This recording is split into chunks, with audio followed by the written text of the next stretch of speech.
আমার তো লজ্জা লাগে, আমি একজন শ্রমিক হই আর একজন শ্রমিকের জন্য হাত পাততে হয়। মারা গেলেও আমার লাশ পাটা থেকে হাত পাততে হয় স্যার। সবার চাঁদা দিয়েই তো কল্যাণপুরটা চলছে এখানটাতে, কিন্তু মানবিক ক্ষেত্রে সবার উপরে। আপনারা আবেদন দেন, আমরা এটা সুপারিশ সহকারে পাঠাবো।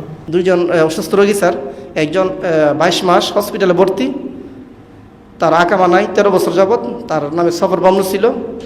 সফর বামনুটা আমরা টাকা দিয়ে সফর বামনুটা সমাধান করছি। তার তো আকামা নাই, তাকে দেশে পাঠাতে হবে, তাকে দেশে নিতে হবে। আমি যদি তাকে দেশে নিয়ে যাই, আমার তো টিকিট করতে হবে আমার পকেটে টাকা দিয়ে, কিন্তু আমি তো তার এই যে লোকটা হসপিটালে ভর্তি, এই টাকাটা আমি কোথা থেকে ব্যবস্থা করব? আমার তো লজ্জা লাগে, আমি একজন শ্রমিক হই আর একজন শ্রমিকের জন্য হাত পাততে হয়। মারা গেলেও আমার লাশ পাটা থেকে হাত পাততে হয় স্যার। এই যে সমস্যাটাকে সমাধান করবেন। আর স্যারের কাছে আমি গত পরশু দিন আসছিলাম, দুইজন রোগী আপনি স্যার একদিন দেখে আসছেন জাবরি হসপিটালে। উনি 26 বছর অবৈধ দেশে, যে কোনো কারণে অবৈধ হয়ে গেছে অভিমানে। এই লোকটাকে দেশে নিতে হবে। তো স্যারের কাছে বলছিলাম, স্যার 2টা লোকের টাকা দিতে হবে। স্যার বলছে বাদে। উনার কথাবার্তা তো আপনারা শুনলেনই। একজন প্রবাসী দিনকে রাত, রাতকে দিন যখন দেশের মাটিতে টাকা পাঠায়, ব্যাংকে টাকা পাঠায়, তখন কিন্তু এরকম সিচুয়েশন কেউ বলে না আপনারা টাকা কারো কাছ থেকে তুলবেন না, এটা করবেন না, সেটা করবেন না। কিন্তু এটা আমাদের দেশের জন্য এটা লজ্জাজনক ঘটনা। দেখেন, আজকে যদি একটা প্রবাসী মারা যায়, এটা সরকারের দায়িত্বে কিন্তু আনার দরকার, কিন্তু কেউ এটা করে না। একটা প্রবাসীকে এখন তুলে কিন্তু টাকা তুলে তারপরে আনা হয় দেশে। কিসের জন্য? প্রবাসী যদি টাকা না দিত, লিমিটেড যে একটা খরচা, এই খরচা সহ করে কিন্তু একটা প্রবাসী টাকা দেয়, বেলাইনে কিন্তু টাকা দেয় না, ব্যাংকের মাধ্যমে টাকা পাঠায়। তো দেখেন, আজকে একটা প্রবাসী মারা যায়, এই প্রবাসীর কোনো মূল্য থাকে না।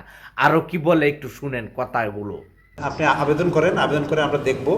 আমাদের কাছে অ্যাভেলেবল যেই ফান্ডটা আছে, আমরা স্যারের অনুমতি নিয়ে আমরা সেটা দেওয়ার চেষ্টা করব। সম্ভবত একজন পেশেন্টেরটা দেওয়া যাবে। হ্যাঁ, আপনি আবেদন করেন, করে আমরা দেখি যে উনি কল্যাণ বোর্ডের সদস্য আছেন কিনা। আচ্ছা, যদি কল্যাণ বোর্ডের সদস্য না হন, সম্ভবত সেটা পাওয়ার কোনো সুযোগ নাই। কল্যাণ বোর্ডের সদস্য থাকলে কল্যাণ বোর্ডে লিখলে বরাদ্দ আসতে পারে। সবার চাঁদা দিয়েই তো কল্যাণপুরটা চলছে এখানটাতে, কিন্তু মানবিক ক্ষেত্রে সবার উপরে। আপনারা আবেদন দেন, আমরা এটা সুপারিশ সহকারে পাঠাবো।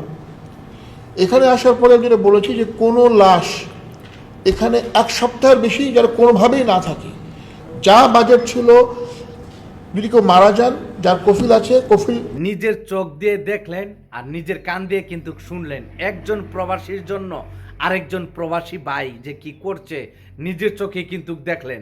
তো আসলে কি বলবো, বলার কোনো ভাষা আছে? তো দেখেন, আজকে আমি অতটুকুই বলবো, আমার এই ভাইকে শুভেচ্ছা জানাবেন কমেন্টের মাধ্যমে। প্রত্যেকটা মানুষ যেন এই ভাইয়ের কমেন্ট দেখে প্রত্যেকটা ভাই বুঝতে পারে, জানতে পারে। তো দেখেন, এই ভিডিওটা সবার মাঝে ছড়িয়ে দিবেন, প্রত্যেকটা মানুষ যেন দেখতে পারে। তো এইসব ভাই কিন্তু ভালোবাসা পাওয়ার যোগ্য।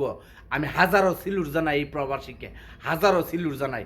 আপনারা অবশ্যই চ্যানেলটি সাবস্ক্রাইব করে পাশে থাকবেন এরকম নিত্য নতুন ভিডিও পেতে।